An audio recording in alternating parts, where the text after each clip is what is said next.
Hi friends, मैं शुभम आप सभी का आपके अपने YouTube चैनल शुभम देव जी वाराणसी में बहुत बहुत स्वागत करता हूं।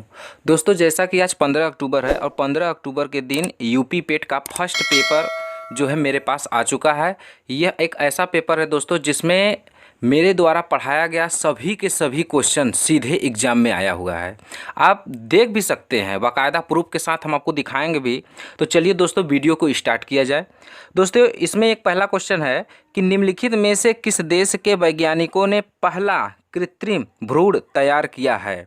आप सब दोस्तों याद करिए, करंट अफेयर्स के दौरान जब हम जीएस पढ़ाने के बाद 5 minute 10 minute 20 minute current affairs पर जब जोर दिया करते थे, तो उस दौरान हम लोग बात किए थे इजराइल के बारे में। इजराइल के बारे में हम आपको बताए हैं, अच्छी तरह से बताए हैं कि इजराइल ही वह पहला देश है जिसने कृत्रिम भ्रूण तैयार किया था। इसी दौरान हम लोग किराए के कोख के बारे में पढ़े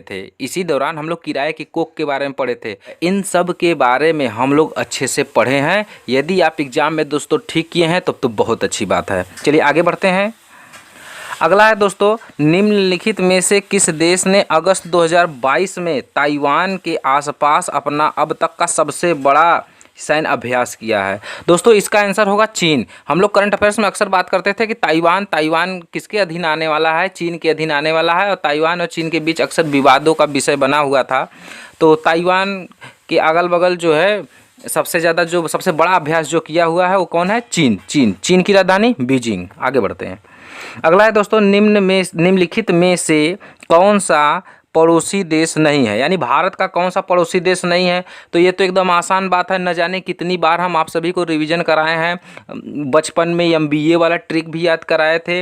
इसमें दोस्तों मालदीव है, चीन है, यूएई है, म्यांमार है। तो कौन सा पड़ोसी देश नहीं है? देखिए, पड़ोसी देश मालदीव भी है, चीन भी है, म्यांमार भी है, लेकिन यूएई यूनाइटेड अरब अमीरात, संयुक्त अरब अमीरात नहीं है। वो अलग बात है कि मालदीव देश की सीमा भारत से नहीं लगती है, लेकिन ये नज़दीक में तो है, अरब सागर में है, लक्षद्वीप के नीचे मालदीव एक देश है। और चीन और म्यांमार की सीमा भारत से लगती है, और यूएई की सीमा तो भारत से लगती नहीं। यूएई भारत से बहुत दूर है। हम आपको कई बार इस बारे में आपको चर्चा किए थे, आपको याद होना चाहिए। अगला है दोस्तों, निम्नलिखित में से कौन सा विश्व का सबसे बड़ा नदी द्वीप है। दोस्तों, इतना आसान क्वेश्चन आ गया है। विश्व का सबसे बड़ा नदी द्वीप हजारों बार आप सभी को एग्जाम में आने वाला है चिल्लाते रहें। और आप सभी को हम न जाने कितनी बार इसके बारे में रिवीजन कराए हुए हैं कि विश्व का सबसे बड़ा नदी द्वीप माजुली द्वीप है, जो कि असम में है, ब्रह्मपुत्र नदी द्वारा बनता है।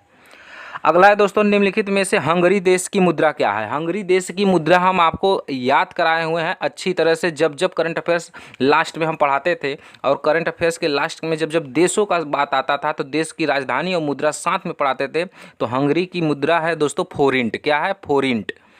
अगला है दोस्तों, स्वतंत्रता के बाद भाषा के आधार पर बनने वाला भारत का पहला राज्य कौन सा है। तो स्वतंत्रता के बाद भाषा के आधार पर गठित भारत का पहला राज्य कई बार पढ़ाए हुए हैं, आंध्र प्रदेश। जबकि दूसरा राज्य कौन सा था? तमिलनाडु। हम आपको यह भी बताए हैं दोस्तों कि आंध्र प्रदेश के मांग के लिए जो है पोट्टी श्री रामालू हड़ताल कर रहे थे और उनका निधन हो गया था केवल भूख हड़ताल के कारण। पढ़ाए नहीं है क्या? ध्यान दीजिए, पढ़ाए हैं, अपने नोट्स में देख लीजिए, पढ़ाए हैं भाई। अगला है दोस्तों, लोकसभा के पद धारण करने की न्यूनतम आयु कितनी होनी चाहिए। न जाने कितनी बार बताए हैं, लोकसभा के सदस्य बनने की न्यूनतम आयु 25 वर्ष, राज्यसभा का 30 वर्ष। ठीक उसी तरह से विधानसभा का 25 वर्ष और विधान परिषद का 30 वर्ष। एकदम आसान है, न जाने कितनी बार पढ़ाए हैं। अगला है दोस्तों, नौटंकी निम्नलिखित में से किस राज्य का लोक नृत्य है। लोक नृत्य है, उत्सव है। तो नौटंकी अक्सर यूपी में ही लोग कहते हैं ना कि क्या नौटंकी कर रहे हो यार, बड़ा अच्छा नौटंकी कर दिया। तो उत्तर प्रदेश का मुख्य लोक नृत्य है नौटंकी, जबकि केरल का नहीं है, इसमें कर्नाटक का नहीं है, उत्तर प्रदेश का है। और आंध्र प्रदेश का भी नहीं है ये। इसके बाद है दोस्तों, अंतर्राष्ट्रीय ओलंपिक समिति का मुख्यालय कहाँ है। दोस्तों, इसके बारे में भी हम आपको बताए हैं। अंतर्राष्ट्रीय ओलंपिक समिति का मुख्यालय स्विट्जरलैंड में एक शहर है लुसाने। उसी लुसाने शहर में हम आपको स्टैटिक जीके के दौरान पढ़ाए हुए हैं, बहुत अच्छी तरह से आप नोट्स में देख सकते हैं। अगला है फ्रेंड्स, निम्नलिखित में से किस स्थान पर प्रथम बौद्ध संगीति का आयोजन हुआ था। प्रथम बौद्ध संगीति का आयोजन कई बार पढ़ाए हैं, रिवीजन भी कराए थे क्लास में। प्रथम बौद्ध संगीति का आयोजन कहाँ हुआ था? राजगीर में। उसे राजगृह भी कहते हैं दोस्तों। अगला है दोस्तों, निम्नलिखित में से कौन वह व्यक्ति हैं जिनका नाम देवनाम प्रियदर्शी भी था। दोस्तों यह भी हम आपको बताए हैं कि अशोक के अभिलेखों में अशोक को कई नामों से पुकारा गया है, जैसे महाराज, इसके अलावा देवनाम प्रिय, प्रियदर्शी, बुद्ध शाक्य, कई नामों से इसको जो है बुलाया गया है। तो इसका आंसर होगा अशोक। अगला है दोस्तों, जब ईस्ट इंडिया कंपनी की स्थापना हुई थी उस समय निम्नलिखित में से किसका शासन था? तो भारत में दोस्तों ईस्ट इंडिया कंपनी की स्थापना के समय अकबर का शासन था, और अकबर मुगल वंश का राजा था, मुगल वंश का। इसका आंसर क्या होगा? मुगल वंश, न कि शुंग वंश, न कि मौर्य वंश, न कि गुप्त वंश, बल्कि क्या होगा? मुगल वंश। लेकिन जब ईस्ट इंडिया कंपनी की स्थापना भारत में हुई तो उस समय मुगल बादशाह कौन बन चुका था? जहांगीर बन चुका था। लेकिन जब इंग्लैंड में ईस्ट इंडिया कंपनी की स्थापना हुई थी उस समय भारत का मुगल बादशाह कौन था? अकबर था। ये सब हम आप सभी को बहुत अच्छे से पढ़ाए हैं, मुझे याद है, और आपको भी याद होना चाहिए, एग्जाम में सही होना चाहिए। अगला क्वेश्चन, अगला है दोस्तों, भूदान आंदोलन किसने चलाया था? इसमें है भूदान ग्रामदान। भूदान आंदोलन किसने चलाया था? तो भूदान आंदोलन आचार्य विनोबा भावे ने चलाया था। आचार्य विनोबा भावे, वही आचार्य विनोबा भावे जो जय जगत का नारा दिए थे। जय जगत का नारा, जय जगत का नारा के, जय जगत नारे के बारे में हम लोग पिछले वीडियो में पढ़े हुए हैं, आप देख सकते हैं उसको। आचार्य विनोबा भावे, इन्हें रेमन मैग्सेसे पुरस्कार मिला था। आचार्य विनोबा भावे ने ही भूदान ग्रामदान आंदोलन की शुरुआत की थी। बहुत अच्छे से पढ़े हैं, एग्जाम में सही होना चाहिए मेरे दोस्तों। अगला क्वेश्चन, अगला है, सरकार के निम्नलिखित में से किस अधिनियम के कारण बम्बई से सिंध प्रांत का निर्माण हुआ था? दोस्तों हम आपको बताए थे कि साइमन कमीशन 1928 में भारत आया था, दूसरी बार 1929 में आया था। साइमन कमीशन की रिपोर्ट आई थी 1930 में, और 1930 के साइमन कमीशन के रिपोर्ट के सुझाव पर 1935 का भारत शासन अधिनियम बना था। और इसी 1935 के भारत शासन अधिनियम के द्वारा बम्बई से अलग होकर सिंध एक राज्य बना। इसके अलावा उड़ीसा भी एक राज्य बना था। सिंध एवं उड़ीसा को 1935 के भारत शासन अधिनियम के द्वारा एक नए राज्य का दर्जा दिया गया है। बहुत अच्छी तरह से पढ़ा है, याद होना चाहिए, और एग्जाम में सही भी हो गया होगा मेरे दोस्तों, मैं उम्मीद करता हूँ। आगे बढ़ते हैं। अगला है दोस्तों, प्रसिद्ध युद्ध हाँ सही है। अगला है दोस्तों, प्रसिद्ध युद्ध का नारा चलो दिल्ली। पिछले वीडियो में हम लोग इसके बारे में पढ़े हैं दोस्तों कि उसमें हमने आपको बताया है दिल्ली चलो, लेकिन इसमें आ गया है चलो दिल्ली। दिल्ली चलो या चलो दिल्ली का नारा एक ही व्यक्ति ने दिया दोस्तों, सिंगापुर में रह के दिए थे, सुभाष चंद्र बोस, यस्सी बोस, सुभाष चंद्र बोस ने ही कहा था दिल्ली चलो। निम्नलिखित में से कौन सा हरित क्रांति की रणनीति का हिस्सा था? तो दोस्तों ये सभी इसके सही होगा, पहला ही ऑप्शन इसका सही होगा, क्योंकि उसमें सिंचाई पर जोर दिया गया था, उन्नत किस्म के बीजों पर जोर दिया गया था, और कीटनाशक दवाओं के ऊपर भी जोर दिया गया था। हम आपको पढ़ाए हुए हैं। हरित क्रांति शब्द विलियम गार्ड ने दिया था, हरित क्रांति विलियम गार्ड। आगे बढ़ते हैं। अगला है दोस्तों, निम्नलिखित में से किस नदी को बिहार का शोक कहते हैं? बिहार का शोक कोसी, बंगाल का शोक दामोदर, असम का शोक ब्रह्मपुत्र, और सबसे अधिक मार्ग बदलने वाली नदी भी कोसी है। कोसी गंगा की सहायक नदी है दोस्तों, न जाने कितनी बार आपको पढ़ाए हैं। अगला है दोस्तों, भारत की पंचवर्षीय योजनाओं को अंतिम स्वीकृति निम्नलिखित में से किसके द्वारा दी गई थी? तो दोस्तों वित्त मंत्रालय इसमें है, राष्ट्रीय विकास परिषद है, वित्त सचिव है, भारत के उपराष्ट्रपति। देखिए दोस्तों, राष्ट्रीय विकास परिषद, हम आपको एनडीसी के बारे में इकोनॉमिक के क्लास में बताया है, national development council, NDC, national development council, राष्ट्रीय विकास परिषद ही पंचवर्षीय योजना को स्वीकृति देता है कि अब इसे लागू कर दिया जाए।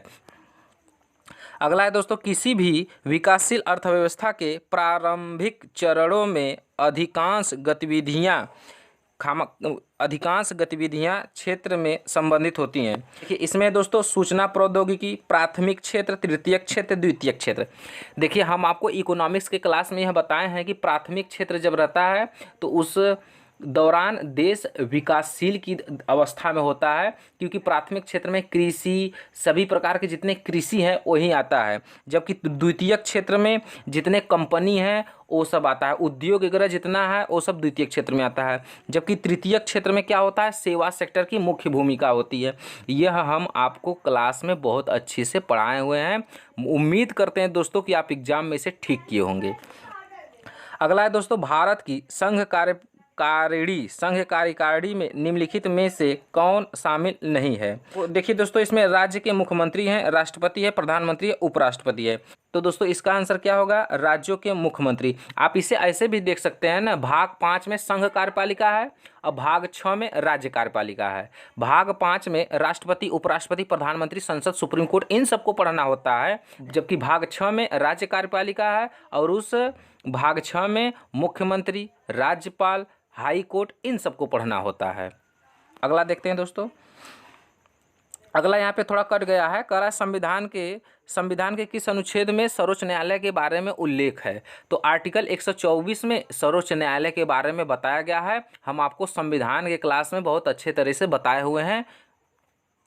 अगला है दोस्तों, के पास मौलिक अधिकार को लागू करने की शक्ति है, यानी खाली जगह है और पूछ रहा है किसके पास है जो मौलिक अधिकारों लागू करने की शक्ति है। तो इसमें है इनमें से कोई नहीं, राष्ट्रपति, संसद सदस्य और सर्वोच्च न्यायालय और उच्च न्यायालय। हम आपको बताए थे दोस्तों कि मूल अधिकार को निलंबित राष्ट्रपति कर सकता है, मूल अधिकार को संशोधन संसद कर सकती है और मूल अधिकारों की रक्षा व लागू कराने की शक्ति ये किसके पास होती है, सर्वोच्च न्यायालय, supreme court and high court यानी उच्च न्यायालय। अगला है दोस्तों, भारत में राष्ट्रीय मानवाधिकार आयोग निम्नलिखित में से किस मंत्रालय के अधीन है। तो दोस्तों यह गृह मंत्रालय, होम मिनिस्ट्री के अंतर्गत आता है। होम मिनिस्ट्री के अंतर्गत आता है राष्ट्रीय मानवाधिकार आयोग। अगला है दोस्तों, तारों के रंग किस पर निम्नलिखित में से किस पर निर्भर करता है। हम आपको पढ़ाए हैं दोस्तों, ब्रह्मांड वाले, सौरमंडल वाले चैप्टर में पढ़ाए हुए हैं कि तारों का रंग उसके ताप पर निर्भर करता है। निम्नलिखित में से कौन सी गैस ग्लोबल वार्मिंग के लिए जिम्मेदार है। तो हम आपको न जाने कितनी बार बताए हैं, green house gas, green house gas, green house gas, CFC, chlorofluorocarbons, green house gas. तो यही है इसका आंसर सही होगा। अगला है दोस्तों, न्यूमोनिया एक रोग है। न्यूमोनिया नाम मानव शरीर के निम्नलिखित में से किस अंग को प्रभावित करता है। यानी न्यूमोनिया रोग अगर हो जाएगा तो किसे प्रभावित करेगा, तो फेफड़े को प्रभावित करता है। न्यूमोनिया किसे प्रभावित करेगा, फेफड़ों को। तो दोस्तों इस वीडियो में हम लोग 15 अक्टूबर 2022 को संपन्न हुए पेट एग्जाम का फर्स्ट पेपर हल किए हैं। दोस्तों नेक्स्ट वीडियो में हम लोग आज ही के दिन के सेकेंड पेपर को हल करेंगे। तब तक के लिए जय हिंद।